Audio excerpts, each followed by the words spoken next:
criativo é ter ousadia para sair do convencional e buscar novas possibilidades. A nossa convidada de hoje é Carla Vidal, graduada em Comunicação Social, com especialização em Designer Gráfico e sócia da Pipa Comunicação.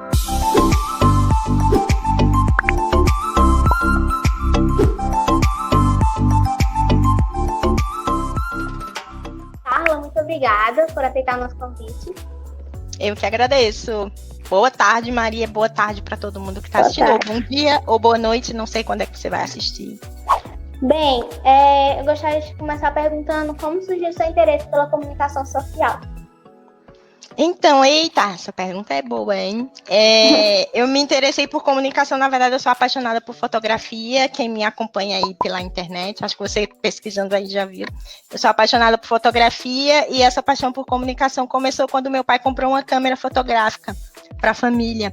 E eu tenho essa câmera aqui comigo, não tá aqui, tá ali na frente, não posso sair para pegar, mas enfim, eu tenho essa câmera comigo até hoje.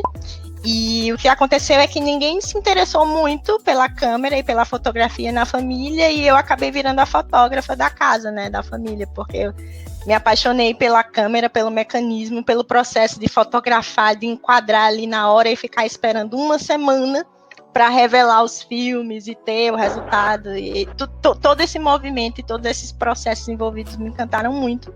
E eu cresci sabendo que eu queria estudar alguma coisa relacionada com fotografia. E a fotografia, ela está no âmbito da comunicação, né? Então, eu acabei fazendo o curso de rádio e TV, né? Que hoje em dia, na minha época, era rádio, TV e internet. Na verdade, era só rádio e TV. Então, depois virou rádio, TV e internet e tinha o curso de cinema dentro. E agora isso está separado, né? Então, a gente tem o curso de rádio, TV e internet lá na UFPE e o curso de cinema. Eu tive a sorte de pegar o curso que englobava tudo isso. Então, eu vi todas essas áreas e isso foi muito, muito importante para a minha carreira, continua sendo até hoje. Então, meu interesse em comunicação surgiu na fotografia lá atrás, quando eu tinha acho que 10, 11 anos, e meu pai trouxe essa câmera, que era uma Kodak Instamatic, lá para casa. Sobre design gráfico, como funciona o seu processo criativo? Eita, só vem pergunta difícil hoje, né?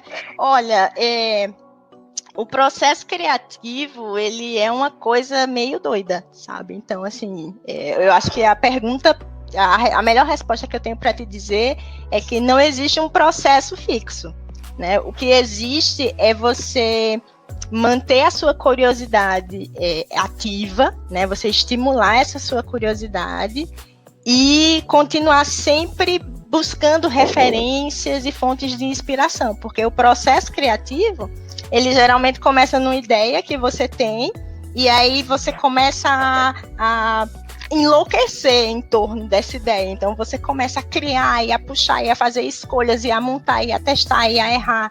Aí você vai para frente e depois volta um pouquinho para trás e refaz e pivota, né? Pivotar é um termo que tem aí no design, que é quando a gente faz uma coisa, propõe, aí desmancha tudo, volta para fazer de novo. Mas aí você não abandona tudo, tá? Da tua ideia. Você só rearranja, faz um rearranjo daquelas escolhas que você fez. Então, o processo criativo é mais ou menos esse. Então, você tem uma ideia, você acredita nela, você começa a criar a partir dela, e você vai identificando, vai fazendo pequenos testes, e você vai identificando o que é que funciona para resolver o teu problema, né? Ou para criar a tua experiência, porque em design a gente faz muito isso, processo criativo para criar, desenvolver uma experiência, seja ela de leitura, ou uma experiência para você vivenciar um momento, um curso, enfim, um website, um show. Um show também é uma experiência, tá, gente? Que são designers que criam aquela experiência do show, uma peça de teatro, então tudo isso é uma experiência. Então a gente faz muito isso no processo criativo, sabe? Então, pensar nesse problema que a gente tem, analisar ele, propor soluções, testar, que é o que a gente chama de validar, né? Primeiro a gente valida esse problema junto com o usuário, para a gente saber se isso é realmente um problema, porque às vezes a gente tem uma ideia, pensa que existe um problema, mas nunca viveu esse problema, e isso aí é um problema, porque se esse problema não existir, você vai estar trabalhando numa solução para algo que nem existe. Então é meio que querer inventar a roda, sabe? Muita gente fala esse jargãozinho, inventar a roda, né? Inventar a roda novamente. E é meio que isso mesmo. E talvez o processo criativo seja esse. Então, e cada um tem o seu. Na verdade, o que eu acho importante a gente refletir é que o importante é a gente conhecer o nosso processo de aprendizagem, a forma como a gente aprende. Então, quando você conhece o seu próprio processo de aprendizagem, é mais fácil você criar, porque é mais fácil você aprender. Você sabe como é que você aprende as coisas. Então, eu sou muito assim. O meu processo criativo é pesquisar referências. Eu estou o tempo inteiro pesquisando referências, seja no cinema, seja na fotografia, seja no próprio design, pesquisando tendências na internet, essas coisas. E aí as ideias, os insights vão chegando. A gente vai pegando essa ideia e tentando fazer ela acontecer, porque isso é importante. Vai errando, vai refazendo, vai ajustando e assim a gente chega num projeto que é mais ou menos aquilo que a gente pensou no início. Como você falou sobre influências, eu gostaria de saber quais são as suas maiores influências e inspirações. Então, no momento, as minhas maiores influências são a fotografia, né, que é uma coisa que eu gosto muito, e o cinema. Na verdade, não só o cinema e a teledramaturgia, todo esse universo de séries, seriados, documentários, tal. Eu consumo bastante isso, e essas são as minhas principais referências, e todos os desdobramentos que vêm a partir disso, né? Então, eu gosto muito de animação, que vem do cinema, né? A gente já tem esse gênero, essa modalidade dentro do cinema, e na internet tem uma coisa que se chama motion graphics, né, que são gráficos em movimentos, assim, numa tradução livre, que já é um desmembramento da animação, já uma coisa mais voltada para rede social, para propaganda, para publicidade, e eu gosto muito disso, muito. Então, hoje em dia tem sido as principais fontes de inspiração, essa coisa do cinema, da teledramaturgia, da animação, é onde eu vou mais beber. E eu sigo muita na internet, né, nas redes sociais, eu sigo muitos designers e muitos fotógrafos, então eu brinco com o pessoal que a minha bolha no Instagram, ela é só arte, então é só artista plástico, artista gráfico, artista visual, museu, isso é uma referência muito grande minha, então eu sigo todos os museus que eu não consigo visitar presencialmente, eu sigo no Instagram. Então, todo dia eu estou visitando um museu lá e vendo todas as histórias sobre as obras, conhecendo gente nova, artista novo, obra nova. Então, isso é muito importante, porque isso abre a sua cabeça e te traz novas referências o tempo inteiro. Então, é legal vocês seguirem também. Eu deixo a dica, hein? Não pode ir lá na Holanda, mas o museu vem até você. Então, você segue lá no Insta e pesquisa essas referências aí. Você é uma das idealizadoras da série Professor Criativo e do Profilab, que é um programa de formação criativa para educadores. Como surgiu o seu interesse em atuar na área educacional? Então, eu, no meio do curso lá de rádio e TV, eu comecei a trabalhar com alguns professores, né? Alguns professores, meus próprios professores do curso, em projetos educacionais. Então, tinha alguns projetos que eram sites, eram livros, eu fiz contato com o pessoal da pós-graduação, na época a pós-graduação em letras, lá na UFPE, e comecei a me envolver com esses projetos.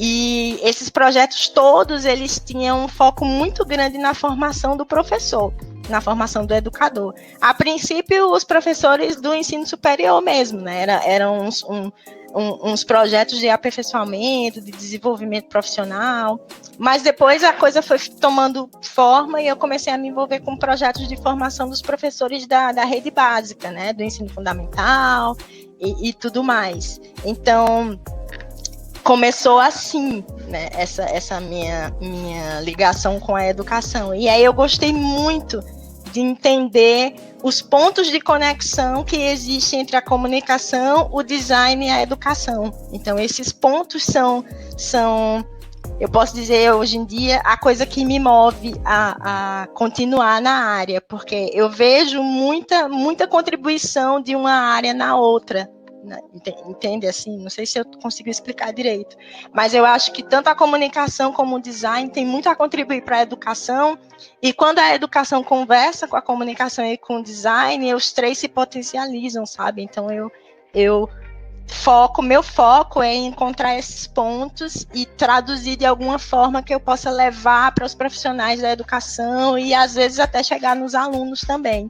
Então, foi daí que surgiu a série Professor Criativo, que é uma série de livros que a gente pensou em levar o que está sendo discutido dentro da universidade para os professores do país inteiro de uma forma mais simples e mais rápida. Então, aquela linguagem tão rebuscada da universidade, a gente busca conversar com os autores para dizer, olha, como é que a gente pode dizer isso de uma forma mais rápida e mais clara, e com sugestão de atividades para que os professores possam aplicar no dia a dia deles. Então, a série surgiu assim. Tem o Profilab também, que é um projeto de treinamento, né, que a gente ensina não, né, que eu não tenho nada para ensinar para os professores, eu tenho mais o que compartilhar. Então, a gente compartilha com os professores esses pontos que a gente identificou no design que podem transformar a aula deles, que podem contribuir para que na hora deles planejarem uma aula, ela seja incrível, ela seja criativa, ela seja divertida.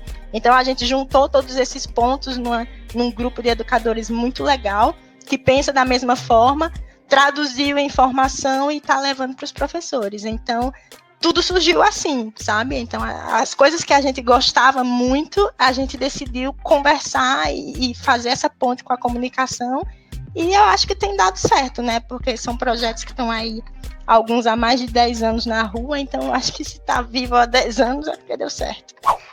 As ferramentas e as tecnologias digitais não são recursos tão recentes assim no ensino. E com o ensino remoto, elas ganharam mais destaque. Por que ainda há uma certa dificuldade por muitos profissionais em usar tecnologias digitais na sala de aula? Nossa, mais uma pergunta bem difícil. Maria, se eu tivesse a resposta, eu acho que das duas, ou eu seria a grande referência da educação no país, ou eu estaria milionária. Mas existe uma série de fatores aí que não posso dizer atrapalhar não é o verbo, mas que criam uma certa resistência junto aos professores, mas eu acho que nenhum deles tem a ver com a tecnologia em si, não. Eu acho que o que a gente tem é um grande problema, às vezes, até de comunicação mesmo, né? De como essas coisas chegam até o professor, como é que elas são apresentadas, né? Existe uma desigualdade muito grande no país, e isso já começa na distribuição da internet, né? Que se a gente for olhar a distribuição da internet do país, ela é muito concentrada, primeiro no litoral. A internet, quando você vai para o interior, já é outro cenário, já é bem mais difícil. E depois em áreas que têm, né, um histórico de serem mais ricas mesmo, terem mais recursos e tal. Então, essas coisas, elas todas juntas, elas atrapalham mais do que a tecnologia em si. E outra coisa que eu acho também é que falta muito a gente trabalhar a parte pré. O que é que a gente precisa saber antes de entrar numa ferramenta? Antes de pegar um celular e sair gravando, ou sair editando, ou sair fazendo live. Tem umas coisas assim de base, que são coisas de base da criatividade, que eu acho, né, que eu acredito, que precisam ser ditas para criar um cenário um pouco mais, construir, né, ajudar a construir um cenário um pouco mais confortável para o professor. Porque não adianta de nada você fazer, por exemplo, uma formação sobre o StreamYard. Vamos supor, aí eu faço uma formação e aí entra o professor, pronto, professor, você vai abrir, digita aí, streamyard.com, clica aqui, faz assim, faz assado. Ele vai saber ali naquela hora, e no futuro, quando ele for fazer sozinho, ele não vai conseguir. E isso é uma falha da nossa educação como um todo, não é só uma falha da formação, não, porque tem muita coisa antes para a gente contextualizar e apresentar para o professor. É como quando a gente estuda para a prova, né? Eu, por exemplo, eu era meio que CDF lá na escola e estudava muito para passar, tirava notas maravilhosas, mas no ano seguinte, se você me perguntasse alguma coisa daquela que eu tirei 10 no ano anterior, talvez eu não conseguisse explicar para você. Por quê? Porque eu estudei para a prova. entendeu? Então, se tivesse acontecido uma experiência de aprendizagem que tivesse marcado, né, para mim, que eu tivesse guardado na minha memória, porque alguma coisa ali aconteceu, então talvez eu hoje conseguisse explicar muita coisa para você. Mas eu acho que o que falta é isso, entendeu? Às vezes é mais um problema de comunicação mesmo, né?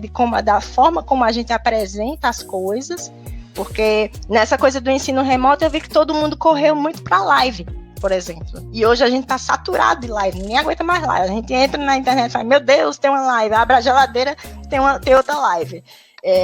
E a gente esqueceu de todos os outros formatos digitais que existem e até podem ser até mais fáceis e mais simples de fazer. Eles requerem menos ferramentas e menos potência de conectividade que a gente não está investindo. Né? Por que está todo mundo só investindo em live? Né? Tem uma série de fatores assim que a gente vai esquecendo. Então eu acho que a gente precisa pontuar essas coisas e trazer, olha, ei, tu lembra que tem outros formatos aqui, digital, que pode criar em cima deles e fazer uma coisa nova, inovar, diferente da live? Talvez falte isso. É isso que eu digo, que talvez seja uma falha de comunicação, de preparação, sabe? Porque eu acho que a gente pode investir nisso. E são esses pontos que eu gosto de conectar, de educação e comunicação, para que a coisa fique harmoniosa como um todo. Não sei se te respondi, mas é mais ou menos isso. É possível afirmar que, após a pandemia, nós teremos mais efetividade quanto ao uso de tecnologia nas salas de aula? Menina, eu vou responder não sei para tudo hoje. Não, mas outra coisa que eu queria pontuar também. É muito importante a gente dizer que não sabe, né? Se a gente soubesse de tudo, a gente estaria aí com um ensino remoto maravilhoso, um EAD estupenda, e na verdade não é isso que está acontecendo, porque a gente não sabe, e é bom a gente não saber, e é bom a gente reconhecer que não sabe, porque a gente vai atrás do conhecimento.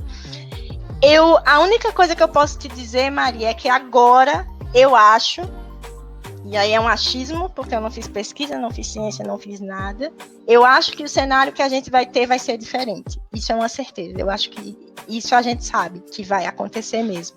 Inclusive, na minha área como designer, né, a gente tem uns trabalhos que a gente faz que são meio invisíveis. E as pessoas não conseguem enxergar e acham que é tudo muito fácil, deve ter um botão mágico que você clica lá e a coisa está pronta. E aí, muita gente, nesse período de pandemia, se viu no lugar do designer tendo que executar tarefas como essa. Por exemplo, tendo que armar uma live para transmitir. Né? Que isso era uma coisa muito, muito específica dos profissionais de comunicação, do design, dessas outras áreas, né? E muita gente se viu nessa função, então entendeu que a coisa não é tão simples assim, e que precisa de um conhecimento, de uma preparação, um conhecimento prévio, né? Da experimentação, precisa do erro, precisa de todo esse processo. Então, isso eu acho que ficou. E as pessoas passaram a entender que as coisas talvez não sejam tão óbvias quanto a gente achava que era. Então, isso eu acho que é uma contribuição muito grande, muito boa e muito importante para a educação no futuro, né? E para a comunicação também, para todas as áreas, na verdade, no futuro. Agora, se vai ser mais eficiente ou não, aí eu não tenho essa resposta, mas eu acho que as pessoas vão passar a considerar mais o espaço digital, né, e a internet em si, que eram coisas que para muita gente eram vistas como menor, vamos dizer assim, com um valor não tão igual ao presencial, ao físico, ao tangível, sabe? Então, eu acho que essa mudança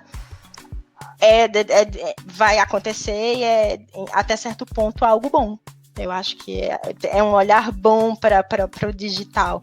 Agora, tem uma série de problemas que acontecem a partir daí, né? Eu estava conversando com o Ribamar, que é teu professor, um pouco antes dessa nossa entrevista, sobre a questão de direitos autorais, né? Porque tem muito material entrando na rua, direito do uso de imagem também, né? Que é uma coisa, né? Porque a gente vê só uma foto, mas a gente esquece que ali naquela foto tem uma série de coisas envolvidas, uma série de pessoas, né? Tem a pessoa que fotografou, tem a pessoa fotografada, tem a distribuidora que comprou aquela foto e está revendendo no caso de um banco de imagem, enfim, tem uma série de questões ali que muita gente não sabe. Aí isso eu acho que no futuro vai dar um pouco de trabalho para a gente entender, uma nova curva de aprendizagem que a gente tem que subir, né? Que a gente tem que contornar, na verdade. Mas isso vai acontecer, eu acredito, e eu acho que se todo mundo estiver junto, a gente consegue resolver de uma forma legal. O problema é se a gente não estiver junto ou querer seguir sozinho. Aí, nisso eu não acredito. Aí isso eu acho que é um problema. Não sei se te respondi mais essa. Tá difícil. Tá difícil.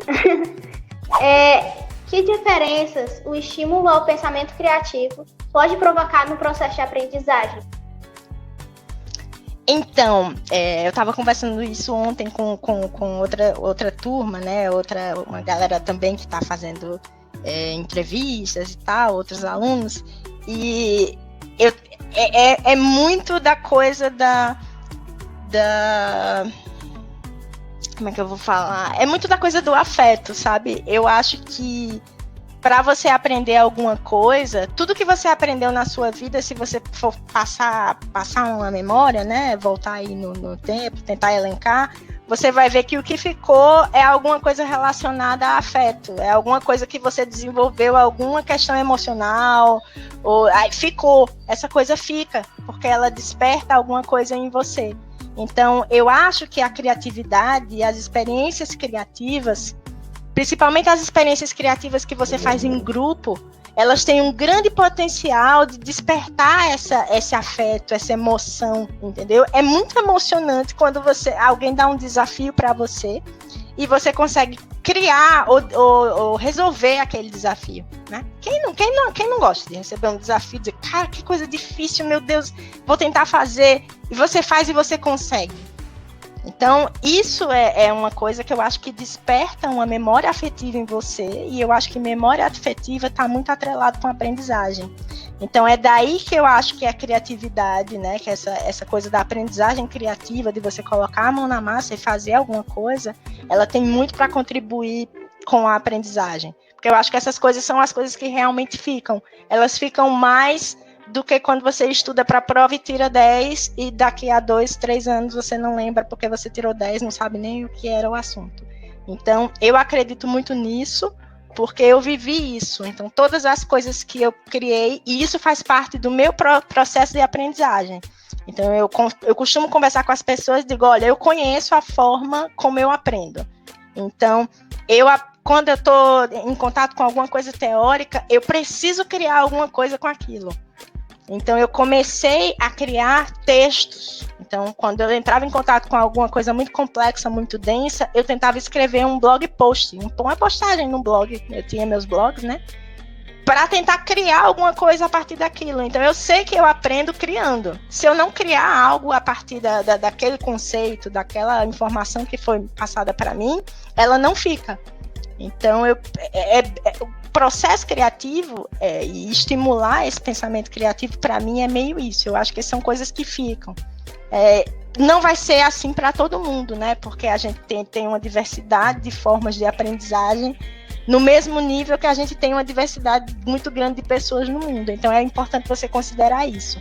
Mas eu acho que se funcionou para mim, pode funcionar para mais pessoas. Então, é por isso que eu acredito nisso e que eu coloco para frente. Então, eu gosto de ver a pessoa criando algo, sendo desafiada, criando, e aquele brilho no olho que ela tem quando ela consegue criar, sabe? Isso a gente vê muito acontecer no Profilab, porque ele é todo pautado em desafios e na criação de protótipos lá na hora. E quando você vê as pessoas criando e exibindo com orgulho aquelas criações, você sabe que ela vai ter, primeiro, condições de criar novamente em outro espaço, e segundo, que aquilo ficou marcado de alguma forma na memória afetiva dela.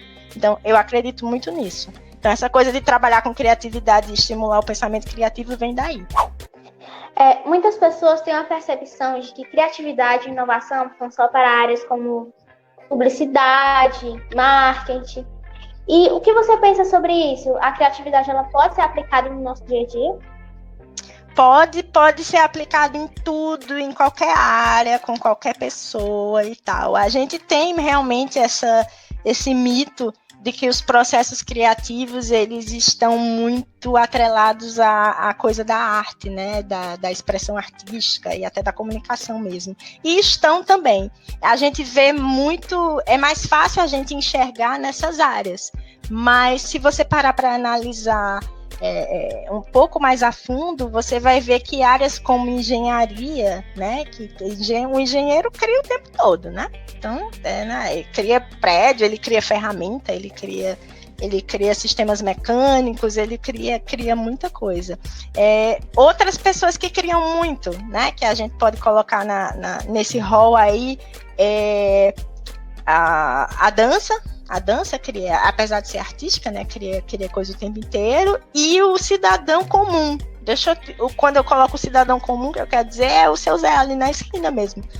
Por exemplo, eu tenho o João aqui na minha esquina, que ele tem um negócio de restaurante, mas ele cria o tempo todo. Ele cria churrasqueira, ele cria novas formas de chegar ao público, de levar de delivery, essas coisas. Então, esses processos criativos, eles estão na sociedade como um todo. Então, não é algo só atrelado à arte, porque criar não é só criar uma obra de arte. Criar é você criar uma solução, é você criar algo para alguém testar, algo para alguém fazer. Então, isso é uma coisa que independe da área, né? Se ela é artística ou não. E criar é legal. Todo mundo gosta de criar alguma coisa. Então, cada um vai gostar de criar aquilo que está relacionado com a sua bagagem de vida, né? Com a sua bagagem teórica, com a sua bagagem emocional, enfim, com tudo que você carrega, né, enquanto pessoa. Mas talvez seja mais fácil de ver na arte, né? Porque as coisas que a gente vê criadas com arte, comunicação e expressão, elas nos tocam muito, né? Então, a arte, ela tem esse poder. Então, talvez seja mais fácil por isso. Mas o processo criativo de criar alguma coisa, ele não é exclusivo da área de arte. Então, é por isso que a gente acha que ele tem muito a ver com a educação. Porque hoje em dia tem gente criando de tudo, né? Tem gente criando robô, tem gente criando... Agora, na pandemia, as máscaras, né? Essa semana eu vi uma conta na rede social que o cara fazia máscaras 3D, eram verdadeiras esculturas, assim, que tinha respirador, era uma máscara de Pantera Negra, tal, e tinha respirador, ela toda pensada e toda planejada, apesar de ter essa coisa artística, né, de ser inspirada no filme e tal, mas ela era toda pensada e planejada para resolver os problemas que uma máscara gera, né, que é como é que vai respirar, por onde vai sair o ar, por onde vai entrar, vai funcionar, vai ser pesado, vai doer na orelha, vai doer no queixo. Então, todas essas coisas, né? Eu acho que criatividade tem mais a ver com isso, né? Com você resolver problemas para todo mundo, né? Pensar nesse bem comum, né? Porque uma sociedade em que todo mundo está bem, ela flui melhor, né? E novas ideias surgem do que quando é um só, né? Mas não sei se respondi também. Agora, hoje eu estou em dúvida. Que bom que eu estou em dúvida. É bom estar em dúvida.